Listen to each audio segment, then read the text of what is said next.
So, ganun pala dito. Pwedeng makulong kapag inabandona mo na nabuntis mo. Ganun, nabuntis mo tapos hindi mo sinuportahan. Magrereklamo ka lang. Magandang araw po sa inyo mga amigo. Kumusta po ang bawat isa? Nandito po tayo sa kahabaan ng Ekuku na kung saan ay medyo mainit-init pa po mga amigo. At mayroong naliligo yata sa loob ng kuya. Ayan. At syempre, ay yung mga batang naglalaro. Wala yung mga bata. Oh. Ayan. Kumusta kaya ang nagtumpukan? Meron nag-uumpukan ng mga marites. Buenas tardes! Buenas tardes!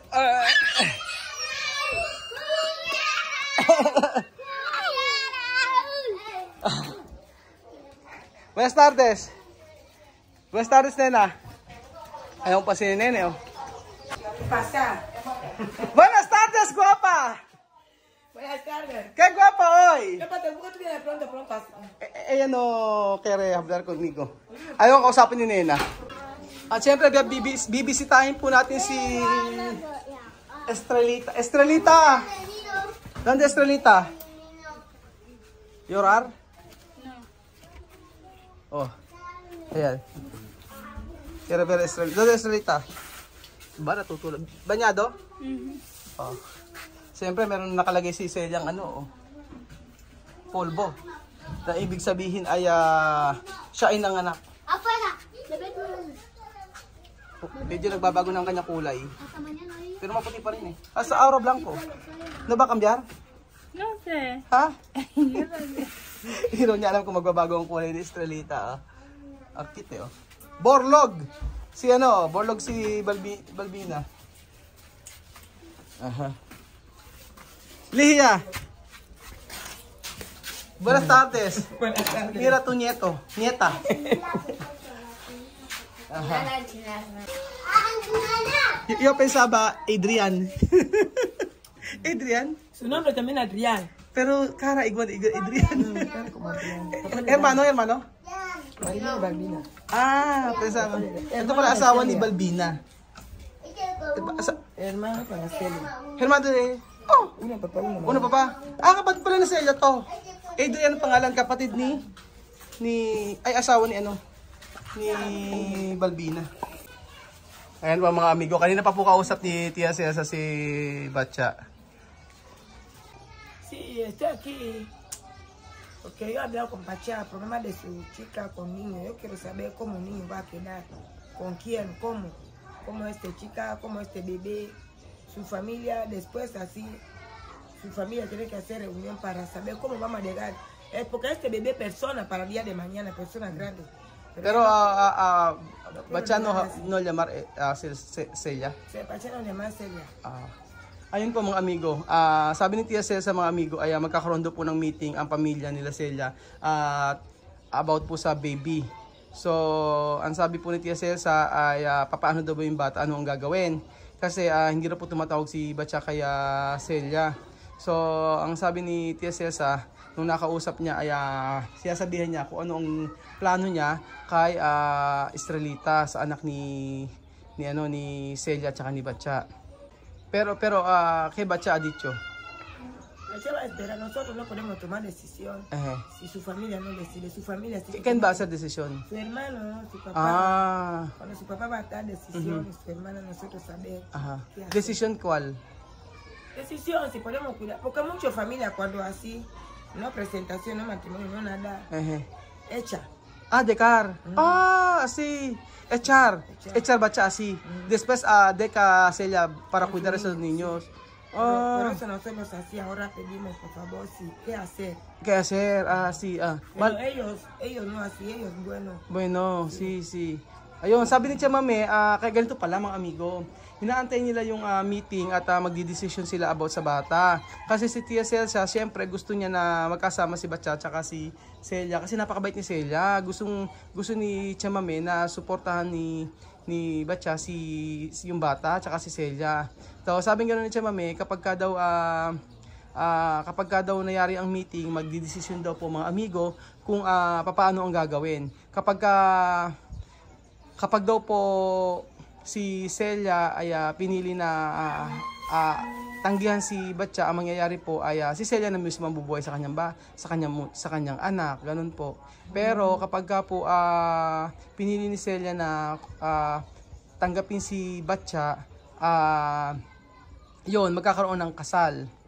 Tia Mami, yo quiero preguntar cuando Batcha, ejemplo, cuando Celia quiere Batcha, después Batcha no quiere, ¿cómo va a hacer?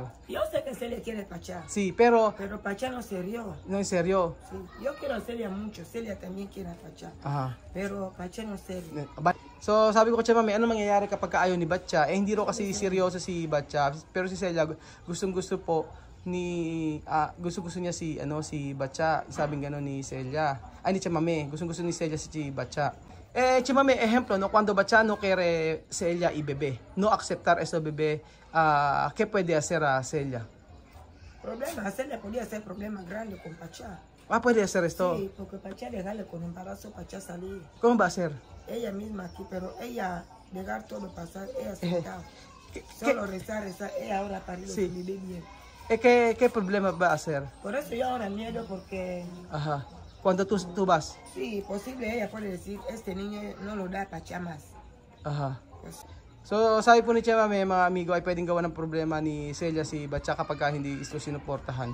So, kaya nga siya sabi ni Tia Mami na pagka umalis sila dito ay sana maayos na ito. Maayos na yung problema na ito. Kasi kailangan talaga na suportahan ni Batcha si Celia. Pero ¿qué problema puede hacer a Celia cuando Batcha no quiere? ella puede llamar policía. Puede ir donde estábamos en la promoción de la mujer. Ajá. Ahí se hace papel. Si tú pegar mujer, si tú no cuidar niño, ahí Y puede hacer reclamo. hacer papel, ahí se firma. Puede decir cada final de mes tú das 100,000. Si tú no das 100,000, policía. ¿Sí? Sí, Ah. esta oficina para arreglar Ajá. todo, cosas Todo de eso marido sí. mujer. Ayun po mga amigo, ang sabi po ay pwedeng pumunta si Celia doon pwedeng ipapulis ni Celia si Batcha kapag daw po hindi siya sinuportahan. So kasi si Celia cuántos años? 17, 16? Ese es 17. 17 anyos na kasi 17 pa lang si Celia. So ang sabi ni Tia Mami ay kapag hindi raw sinuportahan ni Batcha ay pwedeng gumawa ng problema si Celia at sabihin na doon sa may pulisya, doon po sa pinuntahan namin dati yung sa may delegada de mujer. Ayun, sa delegada de mujer na kung saan yung inaayos yung problema nila Tia Celsa. Ang mangyayari po mga amigo ay magpipirmahan na halimbawa po ay every month magbabayad si Batcha. Magbabayad si Batcha para kay Celia o para sa bata, ganun. Kumbaga susuportahan ni Batcha, wala siyang magagawa. Kung hindi niya susuportahan ay makukulong si Batcha. So ganun pala dito, pwedeng makulong kapag inabandona mo na nabuntis mo. Ganun, nabuntis mo tapos hindi mo sinuportahan, magrereklamo ka lang. Pero antes, cuando ejemplo tú tienes novio antes, ¿no? Pero tu novio no dará dinero para ti. Pero tú no llamar policía para esto. Sí, porque mi corazón, toda persona no corazón. Ajá. Posible mi corazón igual como Celia. Celia. Por eso Celia le da Pachá. Ajá. Le da Pachá y de Malabo. Celia sentado, solo rezando. Rezar. Ahora nací la Ayun, sí. So sabi po ni Tia Mami ay pagkakamukha raw po sila ni Celia na ngayon ay nasa bahay lang, nagdadasal na maging okay ang lahat. So sa madalit salita mga amigo ay hindi naman gagawa ng problema si Celia para kay Batcha, pero ang kailangan lang ay suporta. And then sabi ni Tia Mami mga amigo ay kapag natapos yung meeting malalaman kung ano yung pag-uusapan. Pero for sure mga amigo, kapag hindi pumayag yung pamilya ni Celia na si Batcha hayaan na lang at hindi susuportahan, for sure hindi papayag. For sure, dapat uobligay nila na suportahan yung bata. Ganun po yung mangyayari for sure. Kasi sino ba naman na papayag na binuntis tapos hindi susuportahan. So sabi ko kay Chamame, ba't ikaw nung meron kang boyfriend, may asawa ka, nang-anak ka, bakit hindi mo isinubong sa police, hindi mo ginanon o hindi ka gumawa ng way? Sabi ni Chamame, iba-iba daw ang puso ng tao, siya daw ay hindi ganon. So tingnan po natin, pero ang mahalaga po ay sana masuportahan. Sana ay masuportahan ni Batcha yung kanyang anak. Kaya sabi nga siya, Mami, kahit magkano ibigay mo, okay lang. Kasi may trabaho ka na eh.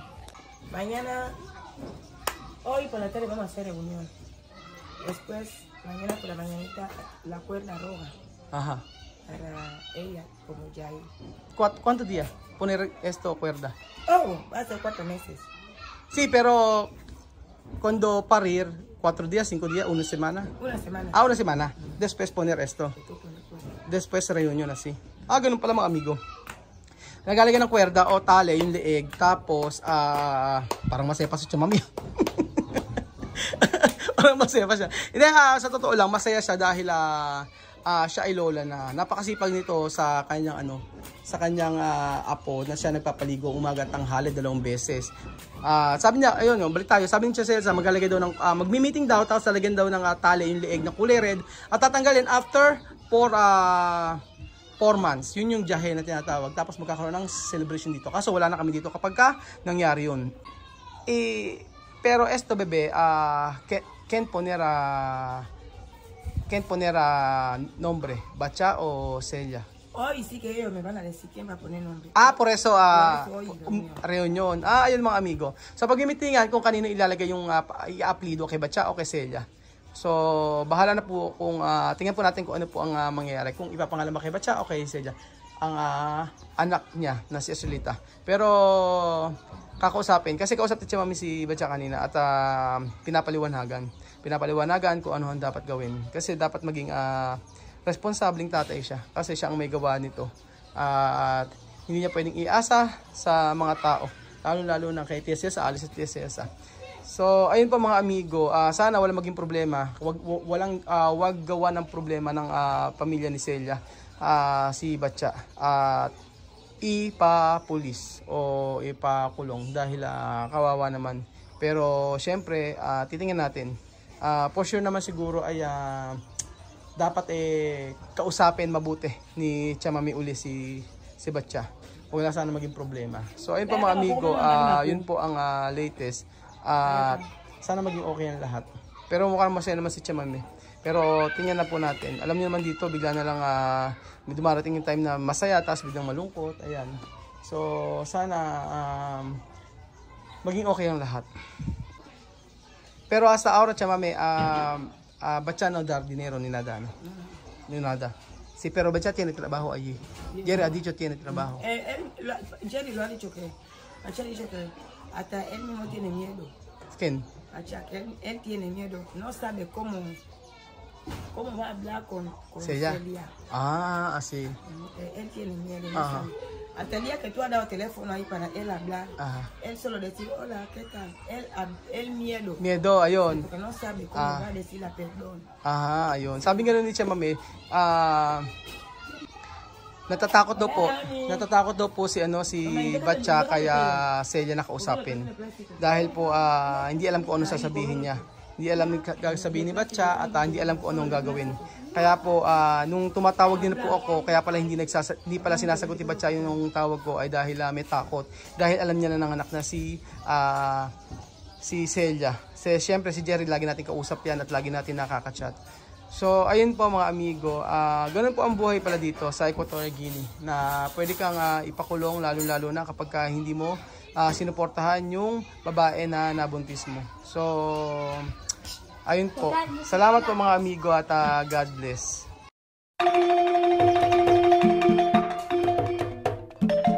Na-appreciate ko yung paano sila nagdadasal.